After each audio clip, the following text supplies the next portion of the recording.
Chères utilisatrices, chers utilisateurs, bonjour et bienvenue dans une vidéo dédiée au rapport de calcul de réseau de chauffage. Je vais vous montrer comment à partir d'une macro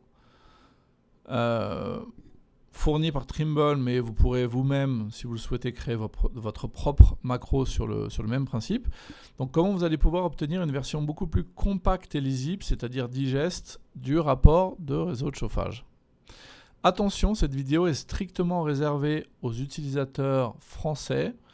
Elle ne s'applique pas aux utilisateurs de la version suisse-française de Trimble Nova, pour laquelle en fait le rapport de calcul diverge un petit peu de la variante française. Voilà.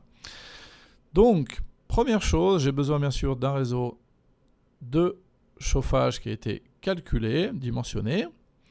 Deuxième point, et ce point on va le traiter dans les calculs, j'ai absolument besoin de numéros de repère uniques. C'est l'unicité des numéros de repère, ça va vraiment être une condition pour que le rapport fonctionne. Donc pour cela, je vais utiliser ces deux fonctions là. J'en profite pour faire une petite allusion à une nouveauté de la version 17.0. Vous avez désormais la possibilité de rajouter en préfixe de la numérotation des informations de localisation comme le nom de la production, le nom de l'étage et le nom de la colonne, comme montré dans l'exemple suivant. Ça c'est très important parce que sur un rapport qui va vite pouvoir prendre plusieurs centaines de lignes, vous allez grâce à ce code de repérage pouvoir identifier tout de suite la zone du bâtiment sur laquelle que vous considérez. Autre chose, pour garantir l'unicité de ces codes, moi j'utilise un préfixe différent pour les tronçons et les équipements, donc T pour les tronçons et E pour les équipements. Voilà. Autre condition, qui n'est pas nécessaire, mais disons que ça va nous permettre dans Excel de filtrer directement le trajet le plus défavorable. Je vais en fait renseigner le trajet le plus défavorable avec un texte. Et pour cela, je vais effectuer un clic droit sur une zone vide de l'espace dédié à l'arborescence de mon réseau. Marquer le trajet le plus défavorable. Si rien n'est marqué, c'est que vous avez lancé ce calcul et pas celui-là. Donc il faut bien lancer le calcul de paire de charge avec équilibrage. Une fois que j'ai fait ça, donc je peux lancer la fonction marquer le trajet le plus défavorable. Il est marqué en rouge. Je vais maintenant sélectionner les tronçons. Et dans la fenêtre des propriétés, dans le champ remarque 1, je vais rajouter un texte défavorable. Défav par exemple. Ensuite, je remonte jusqu'au bout de mon réseau, jusqu'à la connexion à l'étage supérieur. Je double-clique dessus. Ça va m'ouvrir le réseau partiel correspondant. Et pareil, je vais marquer le trajet le plus défavorable. Et je continue, je vais sélectionner mes tronçons et mon radiateur. Et je renseigne le champ remarque 1. C'est terminé. Maintenant, je vais pouvoir sortir le rapport. Donc, je vais aller dans le menu calcul, création de listing et notes de calcul diverses, notes de calcul liste de réseau. Je veux tout le réseau, donc je vais choisir cette installation. Maintenant, je vais choisir ici Excel. Et à droite, je vais cliquer sur la case avec les 3 points.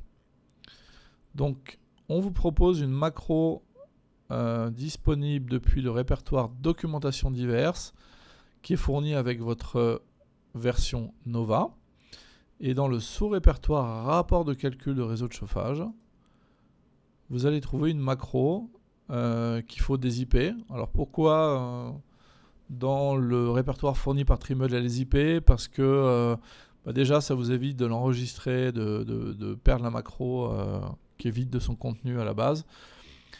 Comme ça vous pouvez plus facilement envoyer vous transmettre des macros par mail, etc. Il faut savoir que les mails ils sont extrêmement sensibles aux macros. Donc souvent même zippé ça passe pas d'ailleurs. Donc si jamais vous avez un problème de sécurité que c'est bloqué ou même que dans Excel vous ne pouvez pas exécuter de macro, faites le point avec votre service informatique, c'est quelque chose qui arrive souvent. Voilà. Donc j'ai des IP ma macro Excel, je vais la retrouver là-dedans. Il faut par contre que j'aille choisir en bas à droite tous les fichiers, puisque la macro a l'extension XLSM. Je valide. Et maintenant, je vais cliquer sur Créer. Alors, ce fichier Excel contient 2 macros. La première macro, elle est exécutée automatiquement depuis Nova à partir du moment où elle s'appelle list, L-I-S-T-E. Il y a des problèmes de performance, donc si vous exécutez une macro depuis Nova, faites des choses très simples. Pas de formule, pas de calcul, uniquement des choses comme de la mise en page. Donc moi, c'est ce que j'ai fait dans ma première macro. Elle va nous donner exactement les mêmes colonnes que sans macro, mais avec une mise en page un peu plus sympa, donc avec des intitulés qui sont cohérents, l'indication des unités, etc., etc. Mais c'est tout. Ensuite, il y a une deuxième macro. Je vais vous montrer. Si je vais ici dans affichage macro.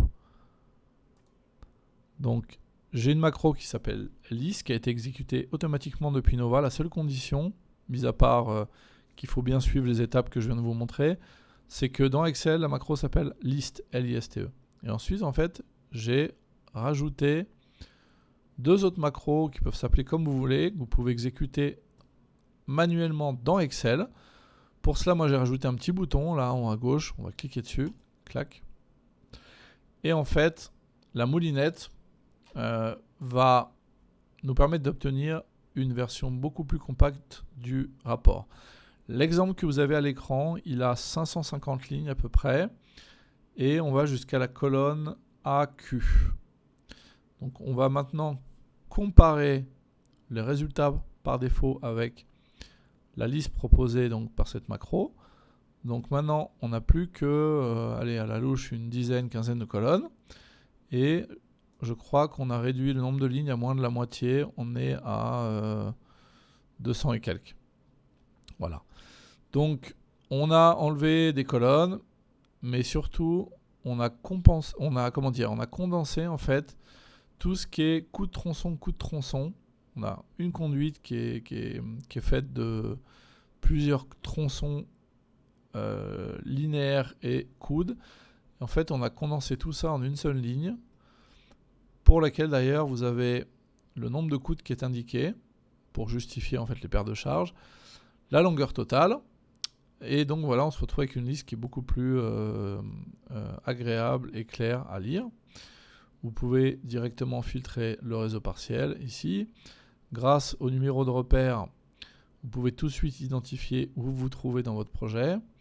Et grâce au champ remarque 1, on peut, en 2-3 clics, identifier directement le réseau le plus défavorable.